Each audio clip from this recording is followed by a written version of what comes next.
I'm audible. Okay, clear. Now it's clear. Okay, thank you. Sorry for the interruptions. Okay. So yesterday we were discussing some points regarding, on some points that are very crucial when we prepare project proposal or research proposal, especially research proposal. Today I will begin with a sample proposal and what sort of things should come in a proposal. Yesterday I was speaking about it and some of the participants have personally texted me asking if it would be better if I could give them a sample proposal so that that will help them to understand it more easily. That's why I have added these slides over here. So the first thing as part of any research is title. So when you put a title, the title, then you need to be very clear that whether the title accurately reflect the content. The title has its own importance. So the title should be connected with the larger content of the proposal. Then you need to discuss the purpose of the proposed study. In the purpose, you have to speak basically on what is the intellectual goal. What is the intellectual goal that you are pursuing through this proposal? What will be learned through your work that has to come up over there? And is it expressed in concrete, specific, and detailed language? So you need to, once you finish your proposal, you need to make sure that the ideas are being conveyed through a concrete, specific, and a detailed language. Then what will be the final output or product of your effort? As I told you yesterday, like the outcomes are become has become very important. The funding agency, or whether if you have applied for a leading universities in a country, the committee would see that what would be the final output of your research. So that is the outcome or the output has become very important, and you need to, like, especially if it is a project, a funded project, you need to establish, you need to give a clear um, point on what would be the output, like whether you will be publishing some research papers or a report or a book or a dissertation, whatever it would be. And final point is, are these realistic and doable? That is crucial. Then in the part of background and justification, you need to add, or you need to answer following questions. One is, why is this research needed? Largely, points to the relevance of the research. And what and how does it relate to or build on other work in the area? That means, the review of literature. Be specific with names of those who work in a similar and or related field and their significant publications, etc. And what is the broader rationale for the project? And also, how much work have you already done on this topic? That is it related to your ongoing work? That is very crucial. If, if you have done your MPhil, then you're trying for your PhD, or more example, better. If you have completed your doctoral thesis and trying for postdoctoral degree, postdoctoral research, then you need to establish a clear-cut connection between how this work is a continuation or a departure from the work which we were doing for your doctoral research. Or like if you are giving for a funded research project, and if it would be for after work of like your thesis research, or like some other previous projects you were doing, then you need to establish the connection between the work which you were doing to the proposed work. And if it is a comparative study, then the point is like just imagine you are applying for a Fulbright fellowship. So once if you get Fulbright fellowship, you are naturally moving to US for doing the research. Then in such a context, or like if you're moving to any other country or any other context for that matter, then in the proposal, it is mandatory that you need to uh, clearly state your familiarity with the authors and other works on the topic, especially that has happened in that particular context. If if I'm trying for Fulbright fellowship, to work on the, as I told you, policy of higher education policy of India in US, in some, for that matter, the University of California. Then in the proposal, I need to give a detailed discussion, elaborative discussion on how much am I familiar with the others who are working in the similar area of mine, because that is very crucial. Then have you already done a literature review, or will that be a part of what would you would do at the host institution? That has to be clearly stated there. And will it involve interviews or survey? So that's a important point, which you need to keep in mind. The things are not as easy as it is in India in many other Western countries. You cannot simply move to a community and seek data from the local community members or from any particular community if you're working on that community also, or if you're working in a medical science, or if you're working something related to the broader medical condition. I mean, these days even we have started to learn the importance and seriousness of data. I mean, we know that all sort of debates and discussion happen in Kerala regarding data in the last few months. So in that sense, I mean, one has to clearly state the way you do survey, the way you do interviews. Like if you're trying for Fulbright fellow, sorry, if you're trying for some British Council fellowship or Commonwealth fellowship, and if you're saying that you will be like making a comparative study between an Indian context with some European context, then you need to give a clear and detailed narration of how are you going to do that interview, because there are a lot of country or region specific instruction on data privacy in Western countries. Even if you're using the internet data, even if you're trying to use the internet data, even then you are supposed to give uh, the you are supposed to give a note on how are you going to protect the data privacy in your research. So data privacy is a very important area which you need to cover. Please keep in mind when you prepare a proposal for any sort of international funding or like international research project. Next is next thing that has to come in your researcher's proposal is project plan. That is a very detailed note on task and timeline. So how and when you will accomplish your goal? Because in our system, like if you have registered for PhD or postdoctoral in any of the Indian universities, or if you are doing UGC or ICSR or DST project, then you have a liberty to take more time, or with a simple request to the funding agency or university. But that is not the case when you do a research in a foreign country, because your visa will be you will be getting a visa for a stipulated time, and you are not supposed to stay even a 1 hour more than that of that visa time. So in that sense, you need to have a very plan, that is the task and timeline.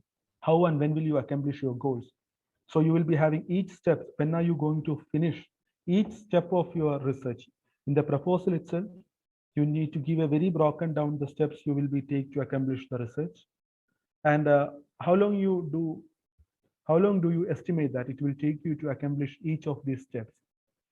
So, and along with that, you need to give a schedule of completed tasks, because one cannot do each and every step which is related with a project work once they have started their research work. You cannot do it. So you need to finish certain works in your home institution, or before you join the project, or before you join the your research time. So, you need to give a schedule for the completed task at that point of time.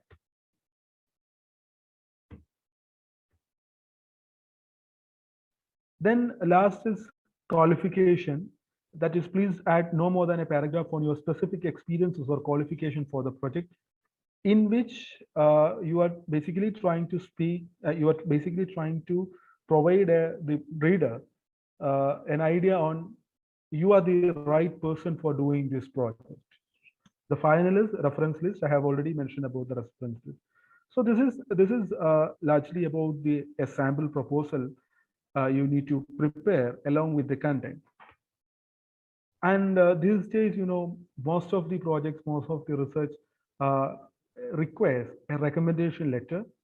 So when you select a referee, don't choose referees like from any of the some leading or very big fishes. No, the referee must have an acquaintance with the applicant, and if you know that the questions which are being sent by the funding agencies to the referees are often like probe whether the referee has some sort of acquaintance with the applicant.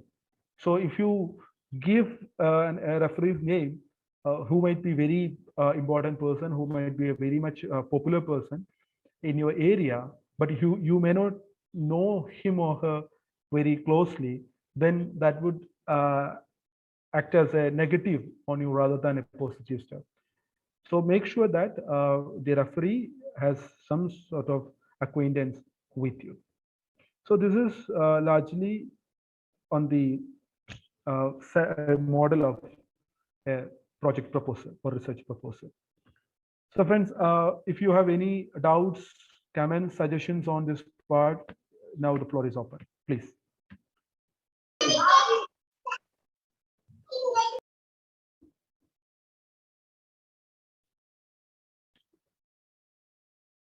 Anyone wants to make any comments on it?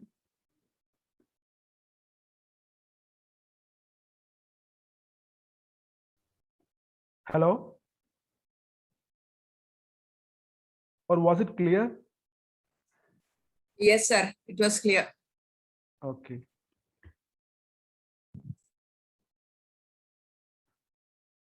Nega wants to ask something. Can Nega unmute your mic and ask? Hello. No, I just was wondering if we want to, if I'm doing something else on my PhD, like if I'm doing diaspora studies, and if I want to focus something else on, like my postdoctorate, will it become a big problem? Like because mostly if we are going outside. And one more thing, sorry. If you are going mostly outside and if we are focusing on the Western topics, I don't think much acceptance is given. So how do we get this problem sorted See, out? largely, the people expect that your postdoc is a continuation of your doctoral thesis. So that's the general idea and general practice that we follow everywhere in the research. Because when you choose a topic for your doctoral thesis, then that means that you are stepping into one major area where you continue to work on. And definitely at the submission level, definitely there would be some areas which you have left out to do in the later stage. So naturally, normally the people do such work on postdoctoral work on such areas where you haven't not touched in the time of your research. But there is no problem if you take a departure from the doctor topic of your doctoral thesis for your postdoctoral stuff, because I mean, the only point is that you need to have a proper justification for that. The interview board or the selection committee must be convinced uh, with the explanation which you have given. I mean, I will tell you my example. For my doctoral thesis, I worked on political mobilization on different political parties. And later, when I have tried for my postdoctoral, I have changed my topic from to the policy, where I was trying basically I have proposed a thesis, proposed a research proposal, which was largely looking at the higher education policy of the state. And in that, so that means I have taken a sharp departure from what I was doing for my doctoral thesis. But then I have given a very proper justification which was acceptable for the interview board. And because I've told them that I'm working with the State Higher Education Council, and further I'm in charge of the Center for Policy Research of the state government in this in council. And so my works are basically on the higher education policies, and in future also, I wanted to work on the higher education policy. So that's why, that was the reason why I have taken a deviation from my research topic. And that was convincing for the board. So in that sense, if you have a proper justification for that, taking a departure from the doctoral thesis, it's good enough, no problem. Then Sharmila was asking, what are the things to be keep in mind while doing research if I have a plan to do postdoc? I mean, there is nothing as such, I mean, because, the postdoc is naturally the continuation of what you are doing, uh, um, of your PhD. The only point is that, you need to have a very sound and decent PhD. That's one thing which is very crucial for postdoc, because, your doctoral thesis, the strength of your doctoral thesis, the papers that come out of your doctoral thesis definitely weigh for your postdoc interview. Any other question?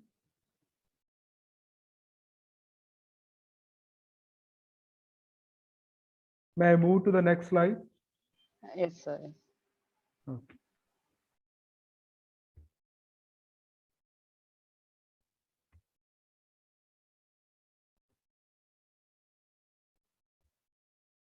Okay.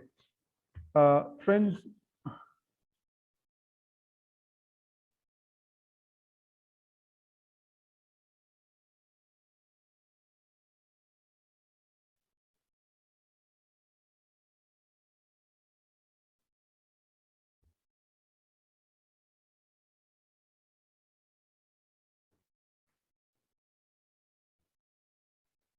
host disabled participant screen sharing.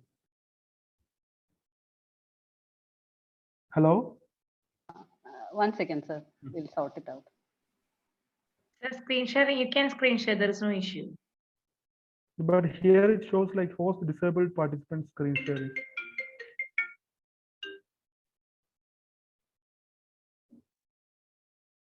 Try it once again, sir. Yes. Okay, fine.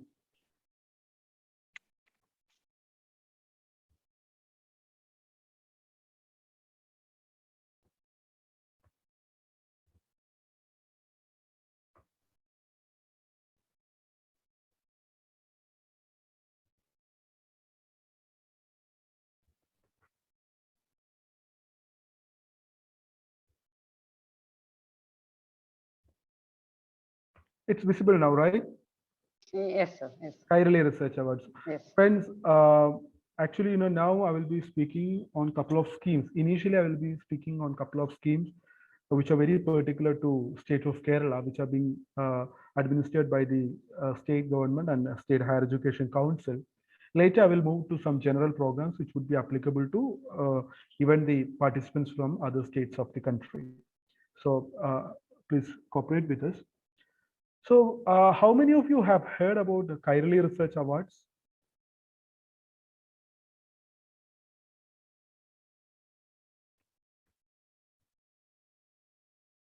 Hello? How many of you have heard about Kairali Research Award? So let me ask Anu and O. Okay, sir. Ma'am, have you heard about this scheme, Kairali Research Yes, Award? yes, I think they have changed the name, right? It was Kerala. No. New one. So this is the Kairali Research Award, which is by the Kerala State Higher Education Council for students and also for faculty. Okay, So this is head of the same, Dr. Vinod Khem has said that. He has said, good. So Annie Febby, she has raised her hands, it seems. Okay, whatever. See, Kairali Research Award was basically, it was started in 2019. And last year we have given this awards for, this is one of the this scheme is particularly for the promotion of the research, both for the students and also for faculty.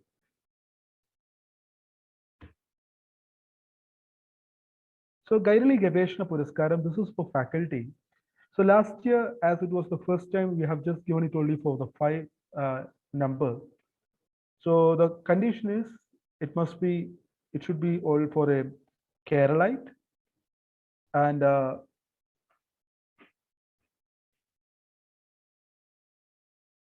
the applicant need to have a PhD from any recognized university, must be a permanent faculty. 45 years is the upper age limit, but there would be a 5-year relaxation for women, SC, ST, OBC faculty. And as per this project, those who are getting this fellowship can appoint a project staff as per the university rules. Can any one of the faculty, like Dr. K.M. Vineet, could you unmute yourself?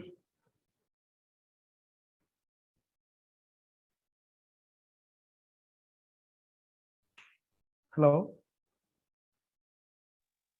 Yes. Yes, Ah, sir. Vineet. So you said you heard about this scheme, right? Yes. So the amount of the project amount the government gives for this project?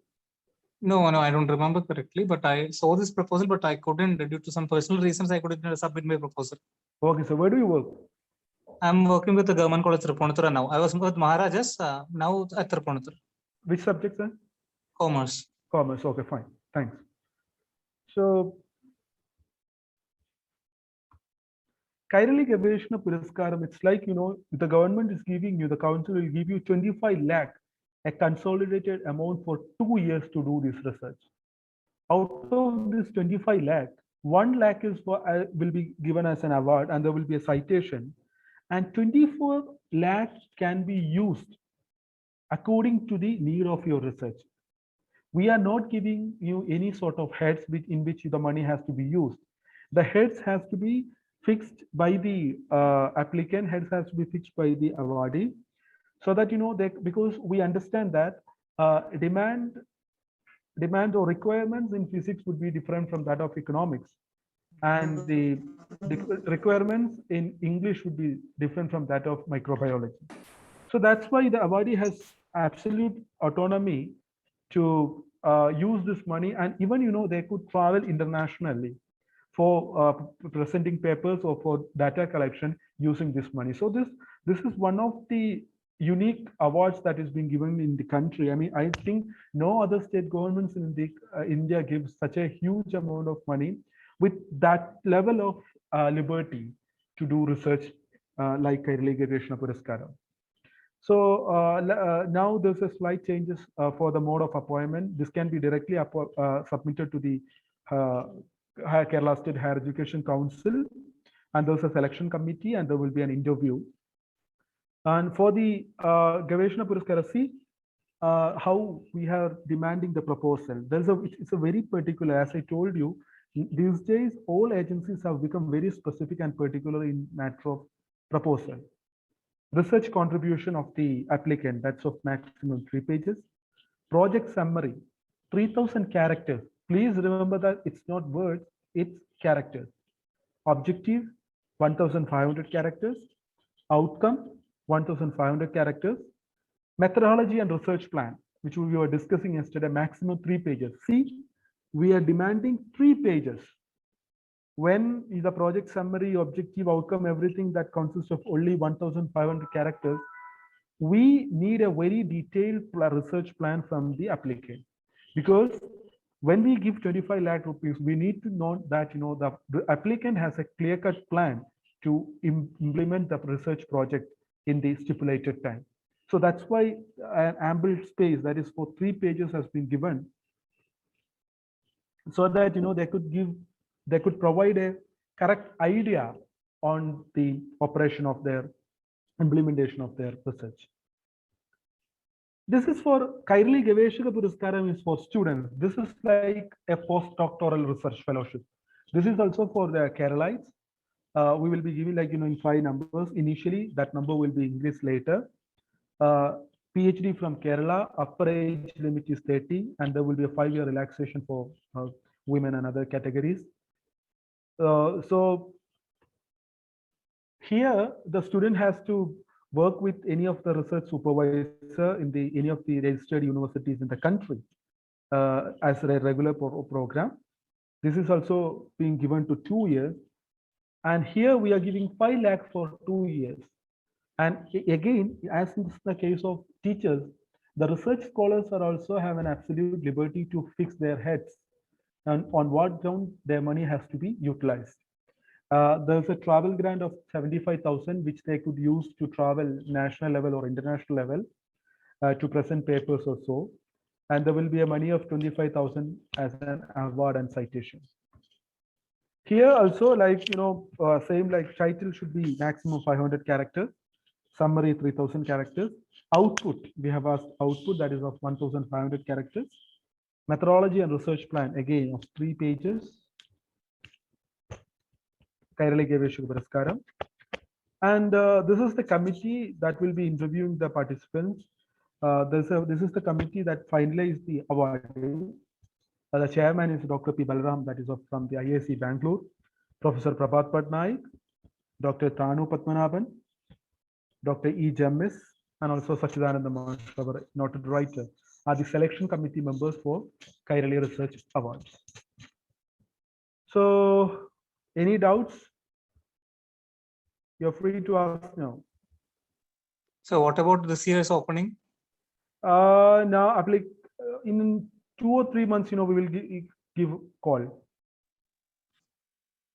Okay. So, but the point is like, you need to start work now itself, because it's going to be very tough. Like, last year being it was the first time, the number of application was little less, little less in the sense, we had like some 200, 300 application for each category. But even then, that's less when we consider the amount which we are giving as a research amount fellowship. Okay. So this time I'm sure that it's going to be very tough. So please, if you really want to apply now, it's my request to the participants from Kerala, start your proposal from today itself. Okay. Are there any other questions?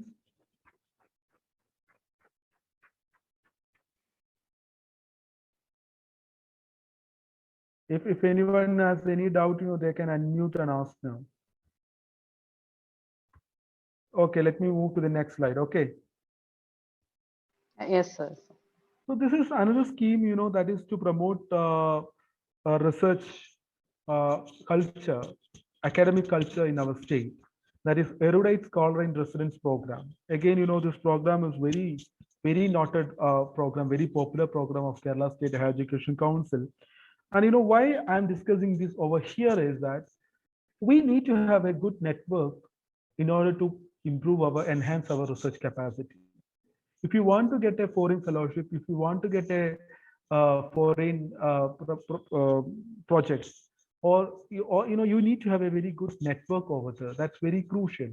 Or if you want to if you really want to do a joint collaborative paper with one of the leading scientists, one of the leading writers, or one of the leading academicians of your area, the one thing which is very crucial is that you need to have the network.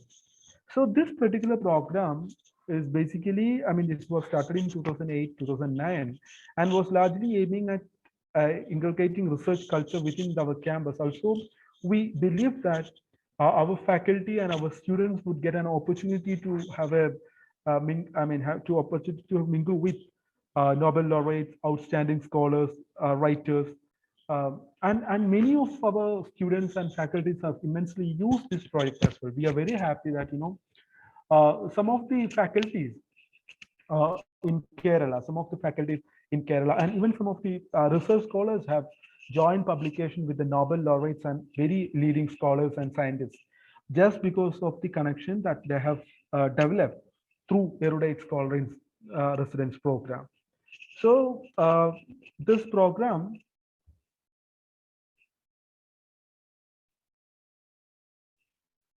this is for Kerala State only. As I told you before, I will speak on 2 schemes that would be very particular to Kerala, and later I will definitely move to other schemes and programs which will be applicable to all. Okay, so and here, this is an absolutely a fully funded scheme by government, and you should share this scheme with your colleagues and your institution leadership, where we will be giving money for short term and long term. Long term is only for universities. Short term is for in colleges and institutions. and where the money will be given to bring leading scholar like Nobel laureate, writers, scientists, and academicians to your campus for 3 to 10 days. And you need to apply through a prescribed format which is available in Kerala State Higher Education Council website. An application has to be routed through university registrar in the case of university department, or through the college principal if it is a college. And normally we need to get the application at least 2 months before the program. Along with the application, we need to get the CV of the scholar. If it is a Nobel laureate, there is no need. If it is a very noted writer, no need of the CV. And you need to give a proper justification of 1 to 2 pages. How your institution, how your students, how your department would be benefited by bringing the scholar to your campus. So that is very, very crucial. And you need to give a tentative program schedule, and we just need a tentative program schedule, and you will be free to change it if there would be any kind of unexpected developments. Again, like in the case of Kyrale Research Award, this scheme is also formulated in a very libertarian manner, where that the institution will be getting ample space to work on it. So what are the assistance? The first thing is airfare. We will give complete airfare, like economy class in general, but if it is a Nobel laureate or a leading writer or something of that class, then business class ticket would be given. And per day we will be giving like 5,000 rupees for their accommodation and food, for 5,000, and $200 per day for foreign scholars as DA. Then 5,000 if it is an Indian scholar. Even you could bring scholars from IITs, JNU, Hyderabad, or some other Indian statistical institutes or some leading institutions in India as well. Then you can give them 5,000 rupees per day. Then you will be getting a office expense of 7,000, and local travel, like as for government wide, we will be give. Don't worry about the utilization certificate, because our institutions are very scared to take money from government and other agencies, afraid of this UC thing. Here, we just need a signed UC by any of the chartered account. Along with the UC, our larger interest is academic report. We need to know from the institution that how the institution has benefited through this program. That is most crucial. I'll cite you an example. CMS College Kottayam, we have given money some 2-3 years back to their maths department, and they bought some 2 or 3 very leading mathematicians to their campus. And later, that network has elaborated, and the teachers and the students from CMS College have gone to Russia to their labs. So there are many such cases, which I could cite because of the shortage of time. I am not going into the details, but the point is, this is one of the finest scheme, and many of the hundreds of scholars have already come to Kerala. Many of the Nobel laureates have already come to Kerala. Many of the institutions have already utilized this program. So it's my request to those institutions which have not used this this opportunity. I mean, this is the call for them. And and please think that, remember that it's not easy to get a scholar to come to Kerala, because Kerala, for that matter, even India is not a academic destination. If a scholar from Oxford University is moving to Stanford, then they have a lot of things to give and take. But that's not the case with Kerala, our system. So you need to pursue them. You need to bring them and don't feel any bad to tell them very openly that this is our offer. We will give you air ticket. We will provide you $200 per day. We will provide you good accommodation. We will provide you all your local travel will be covered by this trip. I mean, offer them all the opportunities. Even there are instances where the office of the Nobel laureates have asked us what are our offers. So that's very common in the Western academic system, which we might feel a little old. We need not to have any kind of shame on that. even, if you want to bring a scholar next year, if you want to bring a scholar next year, you need to start your work from today onward. So it takes at least, some 1 year to get a consent from this, at least 6 months to get a consent from them, until and unless if you have any other kind of connections, like, if you have some sort of international exposure where you have some kind of network with some of the professors over there, then, it would be little easy. Otherwise, you need to have a lot of patience and work on it. So that's the regarding erudite scholar in residence program. Regarding Kairali Research Award and erudite scholar in residence program, please visit Kerala State Higher Education Council website. All details are given in a very detailed manner, or you are free to call us if you have any doubt. May Abhisha, you want to say something?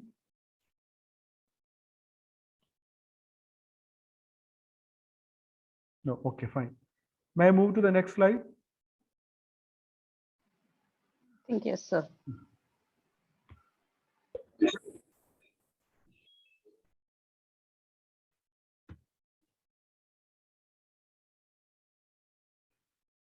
So along with this, these are these different Kerala government agencies, like, Kerala Council for Science Technology, Institute of Parliamentary Affairs, Directorate of Minority Welfare, Kerala Council for Historical Research, Kerala State Higher Education Council, Kerala State Planning Board, and different commissions, including Women Commission, offers different projects, different programs to promote research culture among the different sections. But the thing is, like, you need to visit the websites of these agencies quite often, that, just to know that, whether they have given call for any of their scheme. But remember that KCHR, for that matter, largely gives funding on archaeology and history, Higher Education Council on education and related areas, Women Commission, for that matter, on women issues or gender issues, Planning Board on economic affairs, Institute of Parliamentary Affairs gives money on conducting seminars, conducting research projects on different issues, policy issues. Minority Welfare gives money to study on minority level issues. So the point is, each commission, each agency have its own particular objective, and they often promote studies, or they often invites application on such areas which would be go in terms with their larger objective. So based on your area of expertise, you need to visit the websites of these institutions quite often to get an idea of what sort of programs are being offered by these institutions. This is KCST. There you know that they have a lot of schemes these days, like Back to Lab Research Fellowship, Back to Lab Postdoctoral Fellowship, Emeritus Scientist Scheme, Research Fellowship, Special Postdoctoral Fellowship, Partner in Academic Industrial Research, and there are a lot of schemes that's being running by the Council for Science and Technology Enterprise. So the point is, I'm very sure that the science teachers are very much familiar with the KSCSTE. So unlike, one issue is that, earlier there was a very clear-cut time frame where they give calls for each and every program, even UGC, ICSR, but now there is no such uniform timing. So as aspirants, we have to check their websites quite often, or we have to follow educational news to get to know their schemes and programs. And even I think, because as WhatsApp has become very common, social media has become very common, it is also we can also easily know their schemes and programs through social media sites as well. Like, there are a lot of special schemes for women, science popularization programs are there, technology development and innovation programs are there, research and innovation fostering programs, environmental conservation. I am not going into the details. Okay, that was all about Kerala government schemes. Now I move to slide that is of UGC scheme, which is equally applicable to all states, all institutions in the country. So I was mentioning this when I was discussing transdisciplinary research yesterday. This is one of the precise reason why I took a little more time to discuss interdisciplinary, trans and multidisciplinary research yesterday. Because as I told you yesterday, nowadays all leading funding agencies are inviting applications only in interdisciplinary or transdisciplinary areas rather than disciplinary boundaries. So I'm sure that all of you are very familiar with this STRIDE because that's one of the most popular schemes available for research promotion these days. So STRIDE is scheme for transdisciplinary research for India's developing economy. So the money, huge amount of money is being pumped through this scheme, and they are specifically looking on socially relevant, locally need-based, national important, globally significant, sustainable development goals. I mean, these are the areas in the sense, when they invite a proposal, these are the stuff which they have in their mind. And there are three major components for STRIDE. Application mode is through online. Interview, I mean, they select the final selection list is being prepared after interview. And regarding research component 1, last year they have come up with the first round of their results on component 1, and only 3 institutions, that's very small in number, from state of Kerala have cleared their component 1 exercise, while almost all institutions in the state, higher education institutions in the state, have applied for, and even good number of them have even appeared for interview, but most of them, majority of them, even more than 95% of them couldn't get into the final list.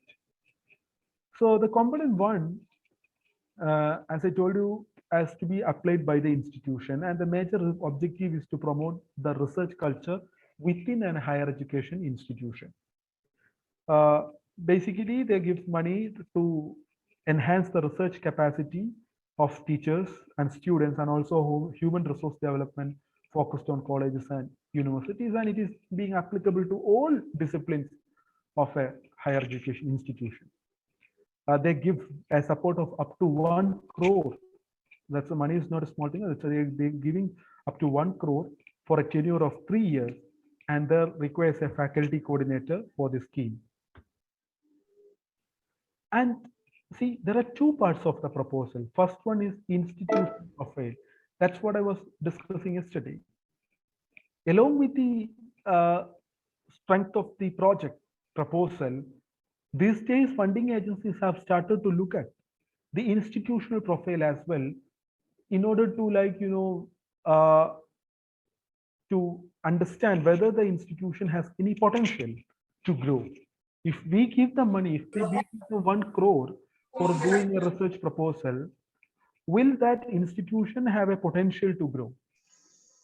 So institutional profile has become very important and very crucial these days. And that's why, as teachers, we need to seriously, we have to have a very serious intervention in the accreditation and ranking process, whether we like it or not, because we know that, that consumes lots of our precious time, which we could use for teaching and learning process. But fortunately or unfortunately, now we are bound to work on this accreditation and ranking stuff, because in a way or the other, it is also connected with the growth of faculty as well, because the funds are being given to only those institutions that has some sort of potential to grow and expand. And your NAAC accreditation grade and also your ranking number in your ranking framework is being considered to assess the potential of institution. So I mean, that's why I told you we need to whether we need money for fostering our research capacity, whether we need money to bring in different experiments in the teaching learning process. Money would come to only to those institutions that show some sort of potential to grow. Then second is a detailed project proposal. And here comes a very important point, that's statement of purpose.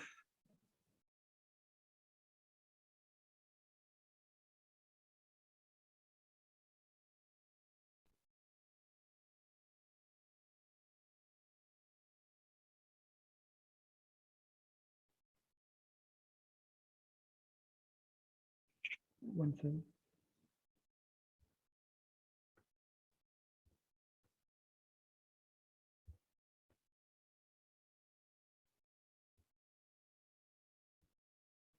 You can see my slides, right? Yes, sir. Yes. Okay. So, one thing which has become very crucial these days is statement of purpose, motivation letter, covering letter, personal statement or scholarship letter.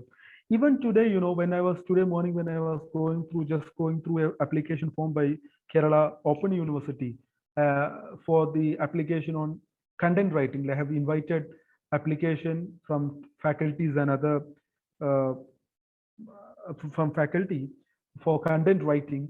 Even in that particular one page application form, they have given a space on to state your interest. That is statement of purpose, because now it has become a vital part of all application process. And along with the strength of your proposal, along with the strength of your content which you have communicated through your proposal, your statement of purpose or motivation letter, covering letter, I mean, the name is different for different schemes. More or less, these are same, especially statement of purpose and motivation letter or personal statement. Uh, every institution, every funding agencies, earlier, it was asked by DAD, Commonwealth, or like Fulbright kind of international fellowships. Now, even Indian funding agencies have started to ask you your statement of purpose. So you need to learn how to write a good statement of purpose uh, these days. So even that requires a lot of time. You need to write, rewrite, and write, edit, and rewrite your statement of purpose. And you need, and don't, unlike proposal, each institution requires a different kind of statement of purpose, because the statement of purpose often have to go along with the larger objective of the funding agency or the university. So in that sense, though there would be a common uh, pattern for your statement of purpose or motivation letter, by and large, you need to make a small kind of minor changes for every different institution you apply. So, how many of you have heard about uh, statement of purpose, or how many of you have write any kind of statement of purpose or motivation letter? ആരെങ്കിലും എഴുതിയിട്ടുണ്ടോ അതിനു മുന്നേ? Or have you heard about more statement of purpose? Neka, can you explain a little bit? When I had to join for my PhD, I had to write a statement of purpose. Where are you doing your PhD? I am doing it in IIT Ropar. Very good. Okay. Okay, so I had to write about a small introduction about what I was doing, like how I came into this topic and what are my interests, and also what I'm planning to do in the future, and how I propose to do my research. Like it was because it was for a PhD course, I had to focus more on my topic area of research and how I got into the area and how Very I good. propose to go on with the topic. Okay. Anyone else? Other than Nega, did anyone else write your statement of purpose?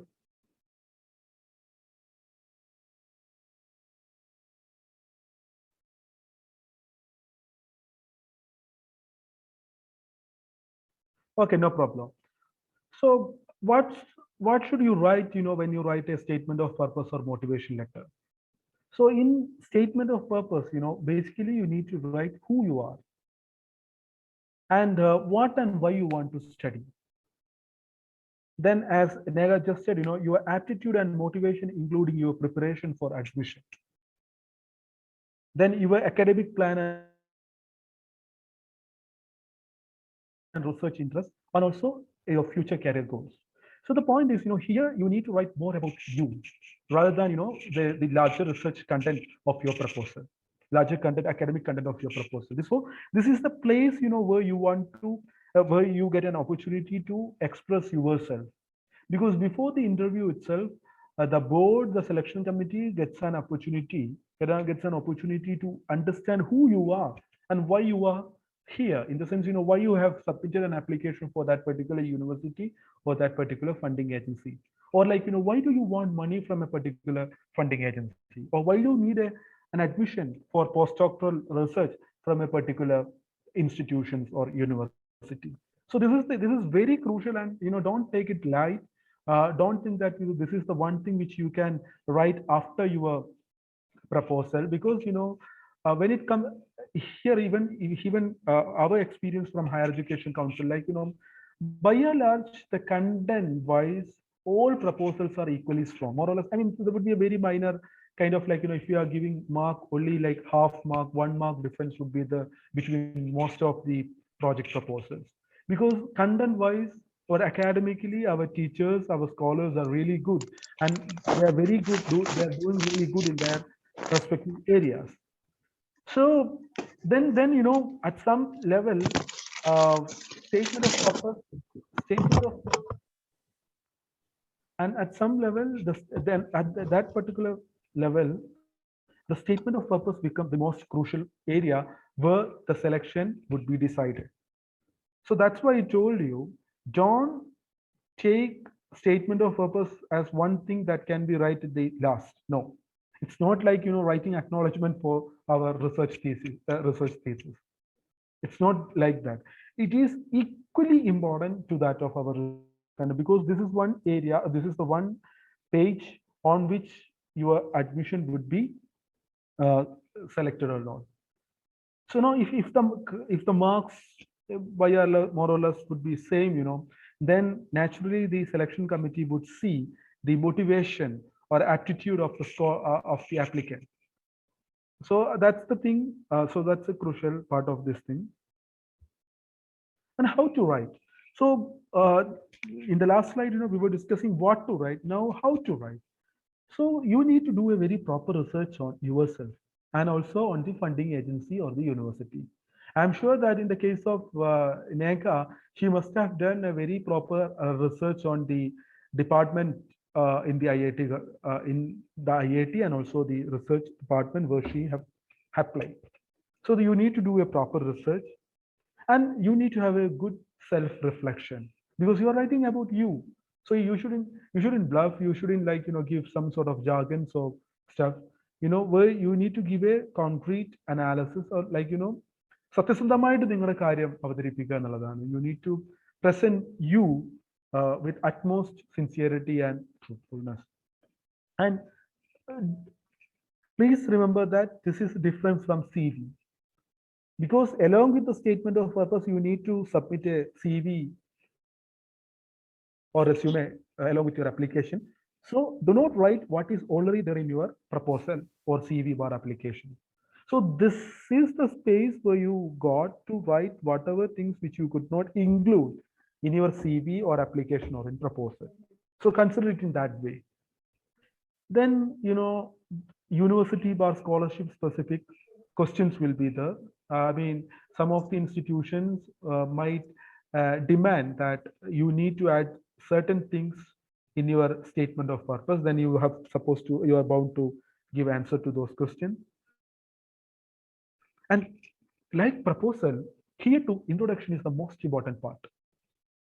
So when you write the introduction for your statement of purpose, normally a statement of purpose comes between 500 to 1000 words. That is like some 1 to 2 pages maximum, or some cases maximum 3 pages.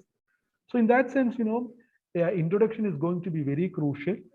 And it's always like, if you go to the websites, Google, and search on tips to write statement of purpose, every single article on it tells that you need to share something about you with example. Because when excuse me, okay, I think someone is unmuted. Say I muted them back. Okay. So the point is, you need to share something about you with examples. So these are the two things which you keep in mind. One thing is that this is not CV. Please remember that. So this is the opportunity. The statement of purpose is the place where you have to got an opportunity to write, which is not in CV, application or proposal. Self-reflection is most crucial. You need to do a very proper research on the institution where you apply, or the funding agency you apply, and also on you. And here too, like proposal, introduction is most important part. So for that, you need to build a good profile consciously. And one thing is that, what they look is generally all leading funding agencies, especially if you are trying for international fellowship, your leadership quality, volunteering, community engagement, fundraising, cultural ambassadors, etc. Because as I told you, in the proposal, we need to give a hint on why you are the right candidate to do that for that particular proposal. Yesterday, I think one faculty have asked me to give an example for that as well. And here, statement of purpose is the right place where they can give more about them and try to establish that they are the right candidate for that fellowship. Because when Fulbright Fellowship Commission gives you money to do a research in US, they are not just giving you money to do a research in US. Instead, they expect that over the period of time, you will become a cultural ambassador between India and US. So in the statement of purpose, you have to give a thorough idea on how can you be a cultural ambassador, how, your past experiences that would boost your such qualities like leadership quality, volunteering, community engagement. These are the few things, all leading funding agencies expect from the applicant along with their strong academic credible background. So for that, you need to build a conscious good profile and also try to document all those things. So the point what I'm trying to say is that applying for a fellowship, especially for an international fellowship, or even to some of the leading institutions in the country, it's not just an overnight job. You need to invest weeks or months, really, sometimes for years, to get into some good place, because that's a process. If you are really planning to do a postdoctoral research in US or in West or in Europe, then you need to start your work when you are doing your research, doctoral research itself. Don't think that I will start to think about postdoctoral fellowship once I submit my once I finish my open defense. No. So this is a process. And that, see the questions that they ask, see the statement of purpose, see the questions they expect in proposals. That's not just something, which is very unique to a particular point. That's a process. Clear? So if there are any doubts, you can post now, or any comments. Clear, Ayo? How to write a statement of purpose? Yes, sir. So are there any doubts, confusion, or comments, which you could add?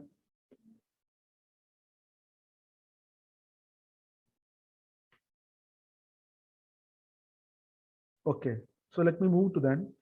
Then another thing is, along with the statement of purpose, along with the CV or your proposal, you need to submit a covering letter with the application.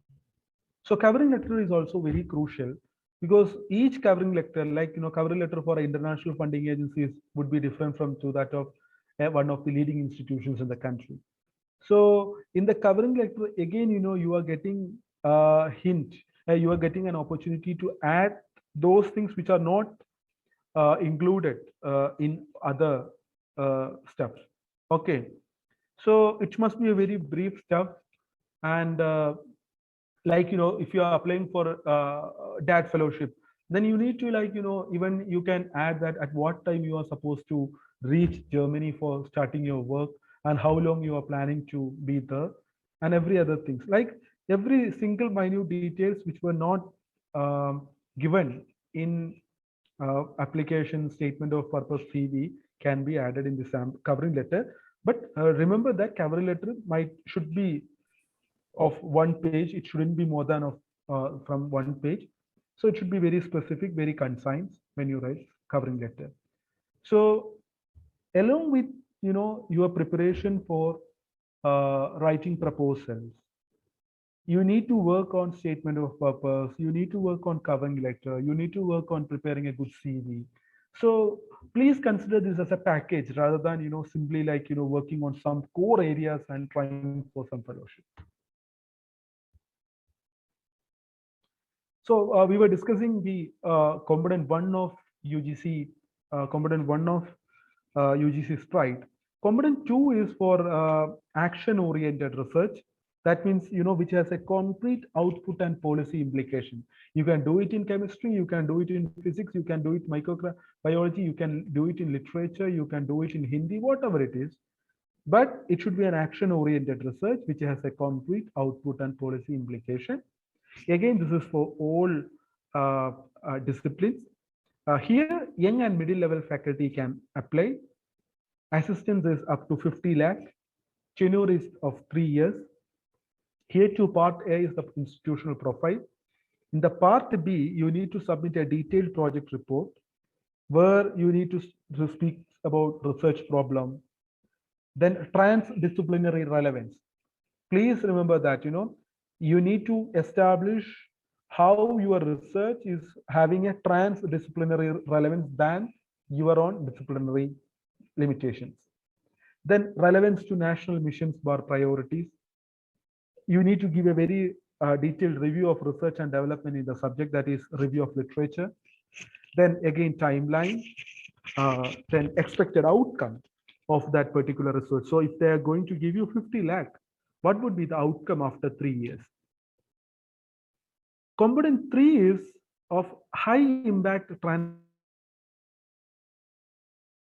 transdisciplinary research in humanities and human sciences. This is specifically for humanities. Any researcher in a college or university could apply. Funding is up to 3 crore, 5 crore. Such a huge amount of money they are going to give you. And here, for example, if somebody from St. Xavier's, Aluva is trying for this component 3, then she must have a co-investigator from NIT, IIT Gorakhpur or JNU or Hyderabad, or from some of the other leading institutions of the country. That means, there should be it should be a collaborative work of some 3 to 4 institutions or 3 to 4 professors who are settled in different parts of the country or different institutions. The tenure is 5 year. Here, unlike the first 2 components, there is a pre-proposal option where you could submit a proposal initially to UGC, and you could work on it after receiving the comment.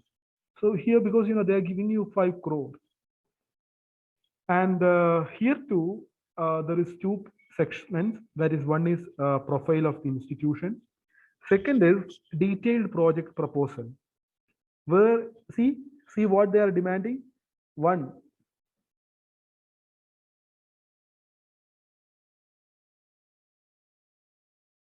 newness bar novelty of project. See, they're precisely asking, you are proposing, their first question would be, what is the new thing or novelty of your project? Then plan of work bar method, measurable deliverables.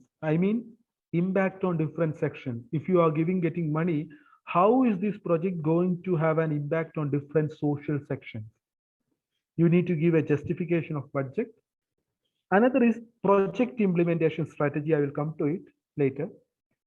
Collaborators' interest means a faculty, as I told you, from St. Xavier's Aluva is having a collaboration with IIT Gorakhpur, JNU, and Delhi IIT. Then, all these 4 investigators have to give a letter of collaborative interest. What made them, why are they in a collaborative research? Project implementation strategy. This is another new thing that is being asked by many of the projects these days, where you need to give an action plan, procurement plan, recruitment plan, financial management plan, project monitoring plan, etc. So every single minute details, how are you going to recruit persons to your research?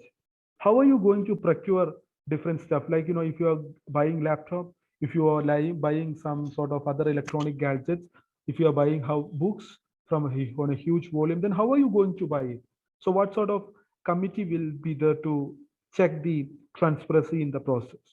So this is basically project implementation strategy. So this is regarding the UGC stride.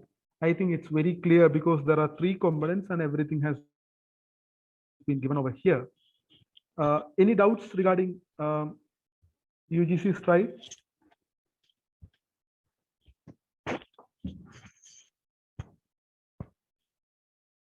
Hello?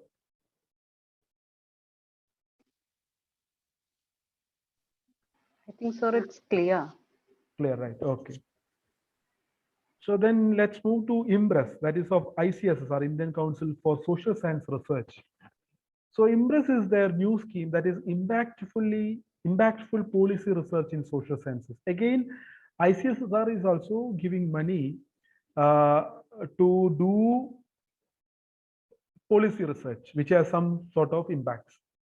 So grants to organize research methodology courses, they give research survey publication, international collaboration, they give fellowship, travel grants, etc. You can visit ICSR website for details.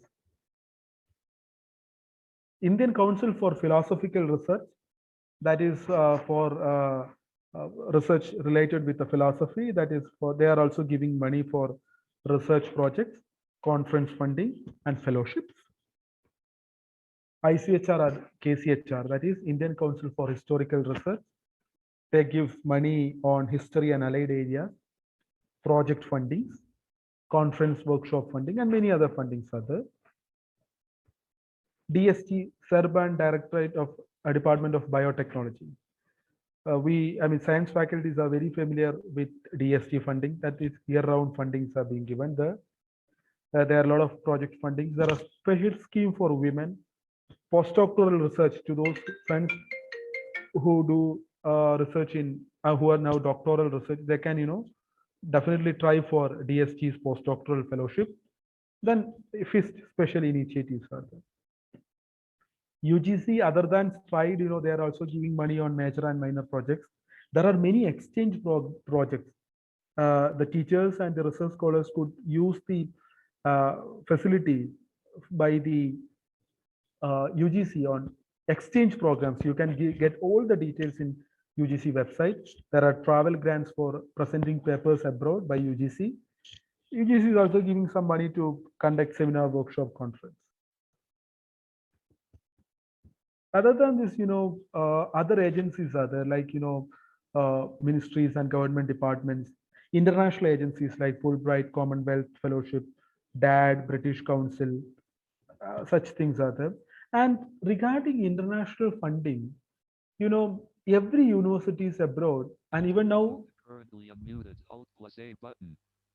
every universities abroad have international office. Alert. DR. So along with the fellowship website, Audio settings button. Shift tab. Mute. Currently unmuted. Alt+A button.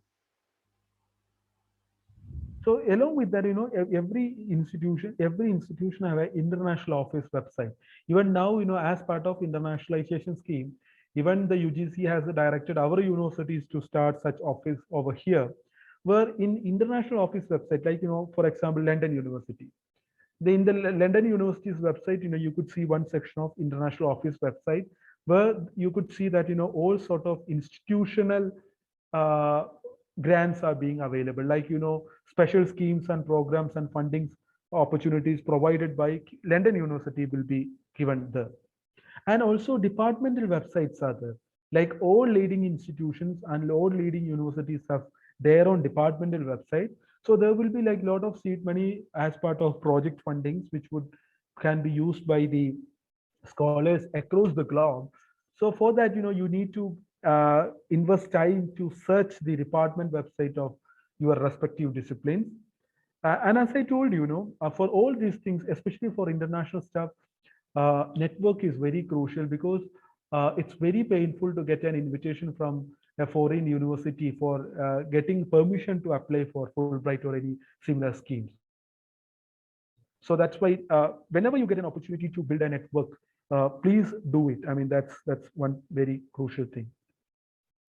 British Council, British Council Scholarship for Women in STEM, Commonwealth scholarships are there, great scholarships in India are there, Charles Wallace scholarships are there. I mean, you simply go to the website of British Council and you can see there are a lot of schemes and programs that is being run by British Council India for the scholars from India. DAD is for Germany. German DAD website has enormous numbers of fellowships and awards, research grants available. So just go to the website of DAD, you could get all those information. Fulbright again, now the Fulbright has invited application. Now September 15th is the last date to apply for Fulbright Foundation Fellowship, where they give doctoral research fellowship, postdoctoral research fellowship, teachers fellowship, Nehru Fellowship. Then there are a lot of different schemes and programs, running by these international agencies. As I told you, the consent and invitation letter from a university over there is crucial. So that's why even if you are trying for Fulbright now, the time is really high in the sense, the September 15th is the last date. You have just 2 months. So that's not generally enough to get an invitation from there. But if you are really fortunate to get in that particular period of time, because if you really need to get an invitation, first that particular professor need to have a confidence in you. You need to send them their proposal, then they will give you some sort of correction, addition, and suggestions. Then you have to work on it, and again you have to submit to them. So they won't be giving you an invitation for a simple proposal. That requires a lot of patience, and that requires lots of time which you have to invest to get at least an invitation letter. That's why I repeatedly telling you that application for a international project at least takes 1 year. At least take 1 year. 1 year. So that's it. So I think I have given you some idea on some of the very popular schemes which all of you could use. Along with this, there are hundreds of other scholarships available in your respective disciplines, which you have to go to net, because I have just 1.5 hours. I have cut short my, in fact, I have cut short my presentation to